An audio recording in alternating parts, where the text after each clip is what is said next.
Wendy olhou tristemente para o telefone à sua frente e soluçou baixinho. Ela havia enterrado seu amado marido, Chris, no dia anterior, quando sua vida foi rapidamente interrompida por um ataque cardíaco. Meu Deus, isso é mesmo possível? Ele tinha apenas 30 anos e já tinha problemas cardíacos, disse Wendy à sua amiga Linda. Bem, querida, o Senhor tem seus próprios planos para cada um de nós. Ninguém sabe quanto tempo temos nesta terra, respondeu Linda. Tudo parecia muito estranho, e Wendy entendia isso melhor do que ninguém. Chris era apenas um gerente comum no escritório e nunca teve conflitos no trabalho. Além disso, o ambiente no escritório era muito calmo e tranquilo, sem brigas ou discussões. Então, o que poderia ter sido? O que fez Chris desenvolver um problema cardíaco? Infelizmente, ninguém tinha uma resposta para essa pergunta. O funeral foi muito rápido, o que aliviou Wendy e a Pamela, irmã mais velha de Chris, que assumiu a organização de todos os eventos da manhã. Apesar de morar em um estado vizinho, ela deixou tudo para trás para vir ajudar. Wendy não conseguia pensar direito, por causa da sua perda. Ela tinha apenas 28 anos e já estava enterrando seu amado marido. Sua mente simplesmente travou. Além disso, Pamela tinha alguma experiência nesses assuntos e organizou o funeral o mais rápido possível. Por que se torturar olhando para o seu falecido marido? Isso não levará a nada de bom, apenas mais sofrimento e lágrimas, disse Pamela. Wendy estava principalmente grata pela ajuda dela. Graças a Pamela, os eventos da manhã não se arrastaram por muito tempo. No entanto, isso não fez Wendy se sentir melhor. Ela ficou ao lado do caixão e não conseguia acreditar no que havia acontecido. A vida de seu amado marido foi interrompida de forma inesperada, privando-o de todas as alegrias da vida instantaneamente. Naquele momento, Wendy decidiu colocar o telefone de Chris no caixão com ele. Francamente, nem Wendy mesma conseguia explicar as razões por trás de suas ações. Ela estava guiada por um impulso, não pela lógica. Por que você fez isso? Por que dar um telefone a um homem morto? Você espera que ele ligue para você? Não seja tola, querida, disse Linda. Mas Wendy se manteve firme e não quis desistir de sua decisão. Ela não entendia as razões por trás de suas ações, e mesmo que entendesse, não faria nada diferente. Wendy sentia um impulso interno e uma vontade de fazer isso. Era impossível explicar em palavras, mas ela não tinha a intenção de provar que estava certa para ninguém. De qualquer forma, ela simplesmente fez o que sentiu que era certo, e tudo mais parecia não importar. Na luz da manhã, Wendy olhava para o telefone à sua frente e esperava por uma ligação. Ela não sabia que tipo de ligação esperava receber. Seus olhos estavam vermelhos de chorar, e seus lábios começaram a tremer só de pensar em seu falecido marido. Decidindo fazer um café para se sentir mais alerta, Wendy se virou para encarar o fogão. Nesse momento, o telefone começou a tocar, fazendo ela se assustar. É ele, deve ser ele, pensou Wendy, com um pensamento perturbador passando por sua mente. Mas quando ela atendeu a ligação, não era Chris do outro lado da linha.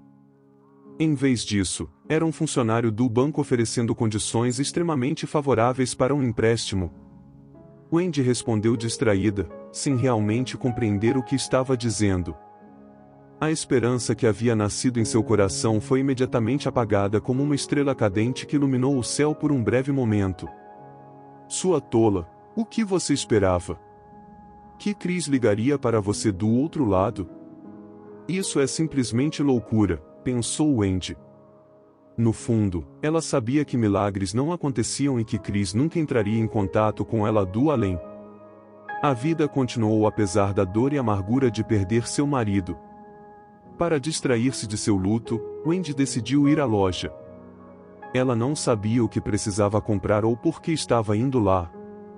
Talvez apenas quisesse estar perto de pessoas para esquecer sua dor, pelo menos por um breve momento.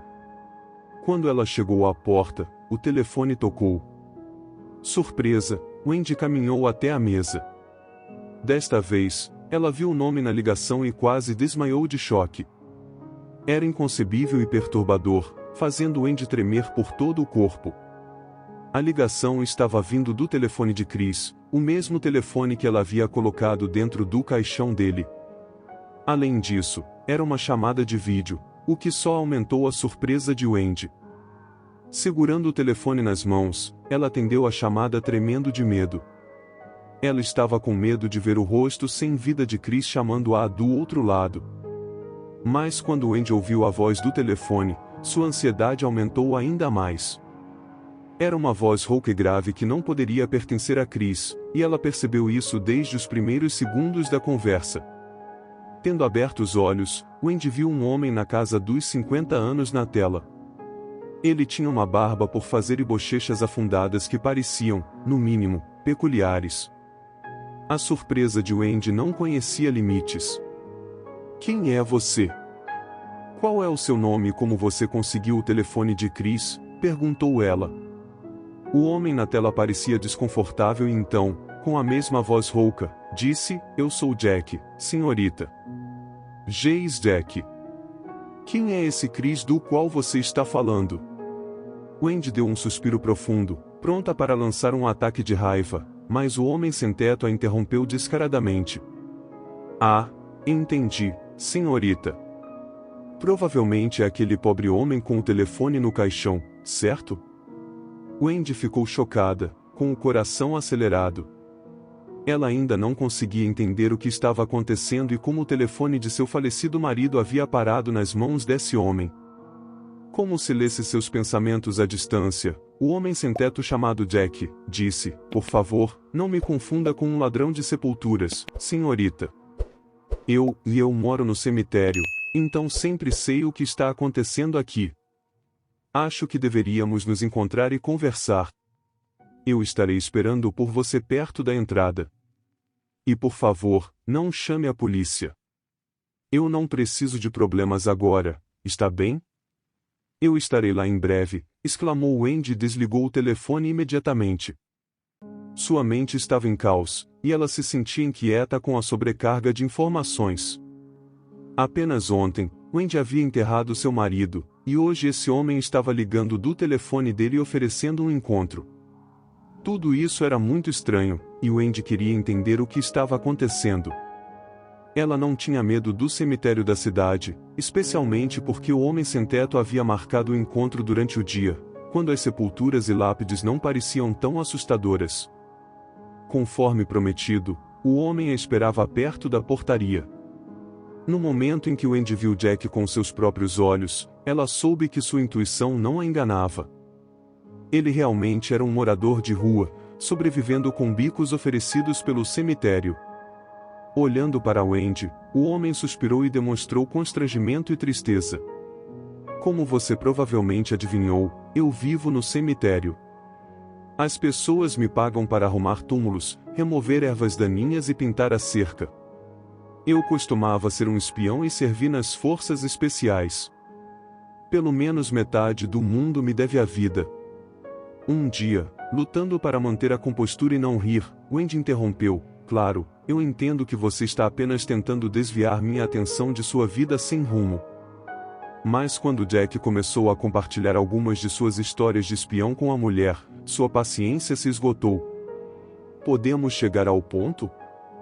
Sua biografia é realmente fascinante, mas como você pegou o telefone do meu marido? O morador de rua hesitou por um momento e olhou repreendentemente para Wendy. Era evidente que ele estava se deleitando com a atenção aguda de uma mulher jovem e atraente. Tendo finalmente satisfeito seu ego, ele disse, bem, foi assim que aconteceu. Eu estava arrumando um túmulo perto do túmulo do seu marido ontem. O tempo estava calmo e sem vento, daqueles em que você pode ouvir uma mosca. Foi então que ouvi um gemido fraco, mais sinistro. Olhei ao redor e percebi que estava vindo do túmulo do seu marido. Então eu o desenterrei, e lá estava ele, seu marido. Acontece que ele estava vivo. O que você quer dizer com o vivo? Você tem certeza de que não cometeu um erro? Perguntou a mulher, ficando pálida. Não, Senhora, seu marido está dormindo em um quarto na portaria. Ele está bem, mas muito fraco. Lamento não ter chamado a polícia. Tive medo de ser levado para a delegacia, sabe como eles tratam pessoas sem teto. É por isso que peguei o telefone dele e chamei você. Wendy não ouviu as últimas palavras do homem, ela correu desesperadamente até o quarto na portaria, e viu Chris deitado em uma cama. Ele estava pálido e fraco, e seu peito subia e descia ritmicamente, dando esperança a Wendy de que tudo ficaria bem. Após se certificar de que Chris estava de fato vivo, Wendy imediatamente chamou a polícia e uma ambulância. Mas a surpresa mais incrível aguardava Wendy quando eles fizeram exames de sangue em seu marido no hospital. Descobriu-se que Chris tinha um poderoso tranquilizante em seu sangue, que o deixou em um estado de sono profundo. Seja porque o criminoso errou na dose ou porque o medicamento não funcionou como planejado, Chris acordou dentro do caixão 3 horas após o próprio funeral. Se não fosse por Jack, Chris jamais teria conseguido sair de seu próprio túmulo. Aparentemente, a sorte estava do lado de Chris naquele dia, e o incidente com seu telefone era uma evidência clara disso. Uma investigação intrigante foi aberta pela polícia para esclarecer o caso de tentativa de homicídio. Uma semana depois, tudo ficou claro, quando o investigador encontrou uma mulher chamada Pamela Watson. Pouco antes da tentativa de homicídio de Chris, ela recebeu uma notificação sobre uma herança substancial deixada por um parente distante, falecido em Nevada. O problema era que Chris também estava incluído no testamento, pois ele era o irmão de Pamela. Poucas pessoas sabiam que eles não eram realmente irmãos biológicos. Anna e Bill Watson adotaram Pamela depois de não conseguirem ter filhos. Pouco depois, Anna descobriu que estava grávida, parecendo um verdadeiro milagre, o que trouxe imensa alegria ao casal. Pamela sabia que ela não era filha biológica deles e sempre guardou isso em sua memória. No fundo, ela ressentia Chris e sonhava em ser a única filha da família. É difícil dizer o que teria acontecido a seguir se não fosse pelo incidente da herança que levou Pamela a tomar uma atitude drástica. Ela comprou o tranquilizante no mercado negro e usou para fazer Chris dormir. Após dopar o irmão com chá envenenado, ela transportou seu corpo para outra parte da cidade e informou Wendy sobre sua morte, subornando os funcionários do necrotério e os trabalhadores do serviço funerário. Pamela conseguiu organizar um enterro rápido de seu irmão ainda vivo. Sua confissão durante o julgamento foi tão horripilante que até mesmo os jurados se encolheram de medo. Nem os mais experientes promotores com anos de experiência poderiam imaginar algo tão horrível. Pamela recebeu uma punição merecida e foi enviada para cumprir sua sentença no presídio feminino. Chris se recuperou e agora desfruta de sua vida novamente. Como recompensa por seu resgate, ele deu seu telefone a um morador de rua, o mesmo telefone que Wendy colocou no caixão dele por algum motivo desconhecido. Tornando-se amigo da família, Jack visita Wendy e Chris todos os domingos, nunca deixando de agradecê-los pela comida e abrigo. O casal sempre fica feliz em ver seu convidado, que os entretém com suas histórias de espionagem que podem rivalizar com a imaginação de qualquer escritor estrangeiro. Assim termina essa história impactante. Não se esqueça de se inscrever no canal.